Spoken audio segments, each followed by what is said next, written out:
Hello friends, સ્વાગત છે તમારું અમારી ચેનલ ખાના પીના ફૂડ્સમાં। તો આજે આપણે બનાવીશું કચ્છી દાબેલી। ત્યાર પછી કુકરમાં થોડું પાણી અને બટેકા લઈને આપણે તેને બાફી લેશું। બટેકા બફાઈ જાય એટલે આપણે તેની છાલ ઉતારી લેશું। ત્યાર પછી આપણે બટેકાને મેશ કરી લેશું। તો હવે આપણે તેનો વઘાર કરી લેશું। તો મેં અહીંયા પેનમાં 4 થી 5 ચમચી જેટલું તેલ લીધું છે। તેલ ગરમ થાય એટલે આપણે તેમાં દાબેલીનો મસાલો એડ કરશું। મસાલાને આપણે તેલ આરે એકદમ સરખી રીતે પકવી લેશું। મસાલો તેલમાં પાકી જાય એટલે આપણે તેમાં અડધો ગ્લાસ જેટલું પાણી એડ કરશું।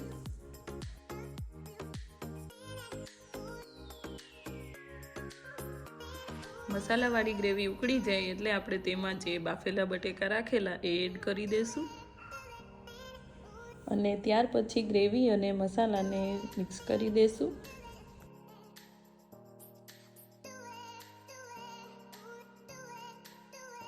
આ રીતે મિક્સ કરી લેવાનું છે। ત્યાર પછી આપણે ઉપરથી થોડી મીઠી ચટણી એડ કરશું।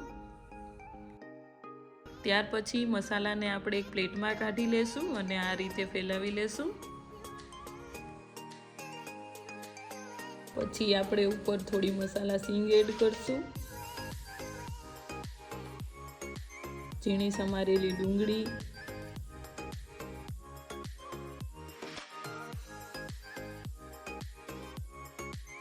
અને ત્યાર પછી જે સેવ પૂરીની અને દાબેલીની સ્પેશિયલ ઝીણી સેવ આવે છે એ આપણે એડ કરશું અને થોડી કોથમીર નાખશું।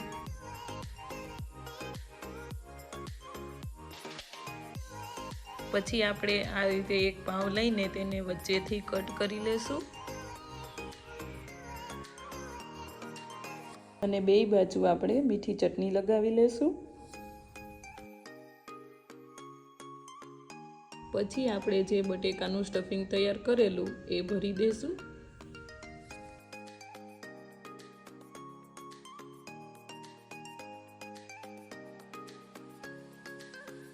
એવી જ રીતે આપણે બીજી દાબેલી પણ તૈયાર કરી લેશું।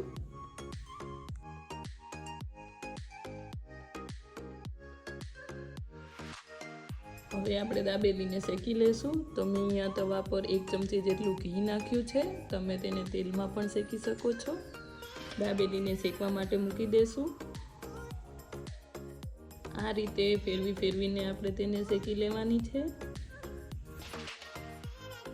દાબેલી શેકાઈ જાય એટલે આપણે એક પ્લેટમાં થોડી ઝીણી સેવ નાખશું અને આ રીતે દાબેલીની ચારે બાજુ આપણે તેને લગાવી લેશું। તો તૈયાર છે કચ્છી દાબેલી। આપણે તેને મીઠી ચટણી સાથે સર્વ કરશું। જો તમને મારી રેસીપી ગમી હોય તો વિડીયોને લાઈક, શેર અને ચેનલને સબસ્ક્રાઈબ જરૂરથી કરજો।